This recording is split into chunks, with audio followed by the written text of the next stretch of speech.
Welcome to Democracy Now!, democracynow.org, The War and Peace Report. I'm Amy Goodman. The U.S. Centers for Disease Control and Prevention is warning Americans to prepare for an outbreak of the coronavirus that's rocked China and hammered the global economy, saying it's not a question of if, but when the virus comes to the United States. The warning came as new coronavirus cases spread far beyond China's Hubei province, the epicenter of the outbreak, where more than 50 million people remain on lockdown. Overnight, more deaths were reported in China, Italy, Japan, and in South Korea, where a U.S. soldier has been quarantined after contracting coronavirus. In Iran, where the public health system has been decimated by the U.S.-led sanctions, a lawmaker says 50 people have died of coronavirus infection in the city of Qom alone. Elsewhere, Algeria has reported its first case, and Brazil has reported its possible first patient. In the U.S., San Francisco Mayor London Breed declared a state of emergency Tuesday, even though there have been no reported cases in the Bay Area. Nancy Messonnier, director of the CDC Center for Immunization and Respiratory Diseases, warned Americans to prepare for serious disruptions to daily life. Some community-level interventions that may be most effective in reducing the spread of a new virus, like school closures, are also the most likely to be associated with unwanted consequences and further disruptions. Secondary consequences of some of these measures might include missed work and loss of income. I understand this whole situation may seem overwhelming and that disruption to everyday life may be severe.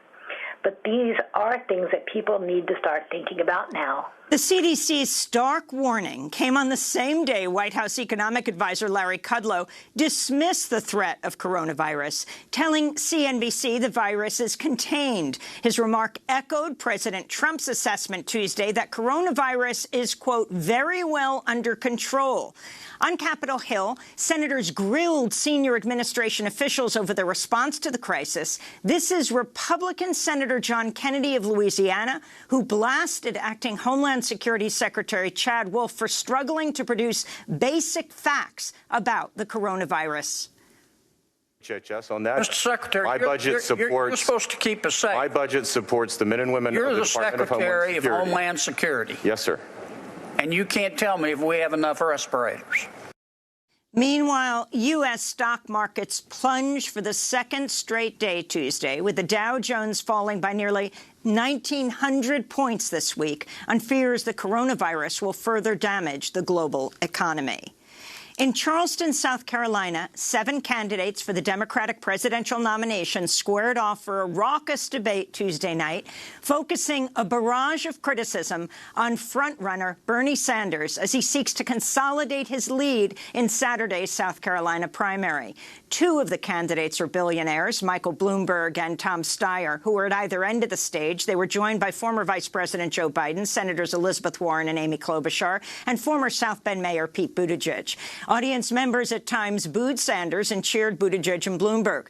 South Carolina TV station WCSC reported the Charleston County Democratic Party offered tickets to people who sponsored the debate at a cost of $1,750 to $3,200 per sponsorship, calling it the, quote, only guaranteed way to get a ticket. After headlines, we'll play highlights of the debate and go to South Carolina for reaction. In India, the death toll from religious riots in Delhi has risen to 24, with police accused of turning a blind eye to violence against Muslims committed by Hindu nationalist mobs. On Tuesday, assailants set fire to a mosque while attackers used iron bars, rocks and pickaxes to attack Muslims protesting against Hindu nationalist Prime Minister Narendra Modi's new citizenship law, which widely restricts Muslim immigration to India. This comes as Modi himself has been accused of sanctioning the massacre of more than 2,000 Muslims in 2002 when he was chief minister of the state of Gujarat. The violence came as President Trump wrapped up his visit to India, where he joined Modi for a massive rally in Gujarat before praising a U.S.-India weapons deal. Earlier today, we expanded our defense cooperation with agreements for India to purchase more than $3 billion of advanced American military equipment, including Apache and MH-60 Romeo helicopters, the finest in the world. The Syrian Observatory for Human Rights said Tuesday a Syrian government offensive on the last major rebel-held province of Idlib left 20 civilians dead, including at least 9 children, after Russian-backed Syrian forces targeted schools and hospitals for attack. The deaths were reported as Turkish-backed opposition fighters said they've captured a strategic northwestern town near a junction of 2 major highways. The violence in Idlib has forced hundreds of thousands, and by some accounts over 1 million people, to flee to squalid camps near the Turkish border. A spokesperson for the International Committee of the Red Cross Tuesday warned against further attacks on hospitals and schools and demanded safe passage for civilians. The International Committee of the Red Cross is deeply alarmed by the rapidly deteriorating security and living conditions of the hundreds of thousands of newly displaced civilians in the Idlib area, who are running out of options to find basic safety for themselves and their families. This is the worst wave of displacement we've seen during the Syrian conflict. Now, with the harsh winter conditions in Idlib, we see people trapped, isolated, and running out of ways to cope. The U.S. military has vastly underreported the number of civilians killed in U.S.-supported airstrikes in Somalia, with the number of civilian deaths as much as 69 times greater than acknowledged by U.S. Africa Command. That's according to data released Tuesday by the watchdog monitoring group Air Wars, which found between 71 and 139 civilians have been killed in U.S.-backed strikes in Somalia since 2007. That figure far exceeds AFRICOM's official count of just 2 civilian deaths. Back in the U.S., the Supreme Court ruled in a sharply divided 5-4 decision Tuesday the family of a 15-year-old Mexican teen killed by a U.S. Border Patrol agent a decade ago cannot sue the officer in federal court without the approval of the U.S. Congress. In 2010, the teenager, Sergio Adrian Hernandez Guerrica, was shot across the El Paso-Juarez border by U.S. Border Patrol agent Jesus Mesa, Jr.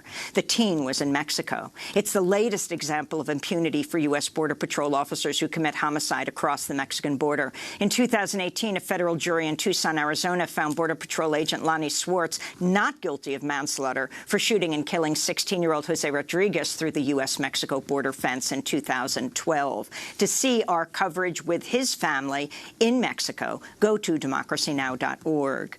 A British pharmaceutical company has reached a tentative deal to settle hundreds of U.S. lawsuits over its role in fueling the opioid crisis. The generic drug manufacturer Mallinckrodt says the $1.6 billion deal has the support of attorneys general from 47 U.S. states and territories. Federal data show the company was a top provider of highly addictive prescription pain medication at the peak of the opioid crisis, shipping some 2.3 billion pills over an 8-year period beginning in 2006.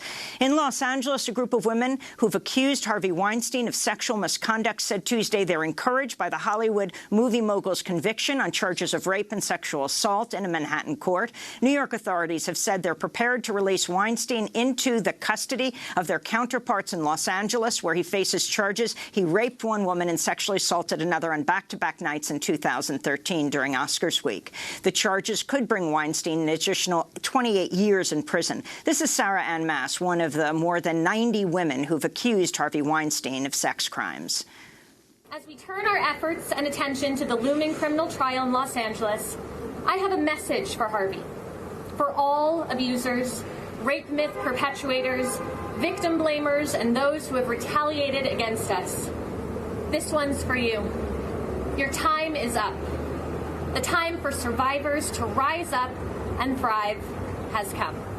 Opera superstar Placido Domingo has apologized to more than 24 women who've accused him of sexual misconduct in the workplace spanning decades, writing, quote, "I respect that these women finally felt comfortable enough to speak out, and I want them to know that I am truly sorry for the hurt that I caused them," unquote.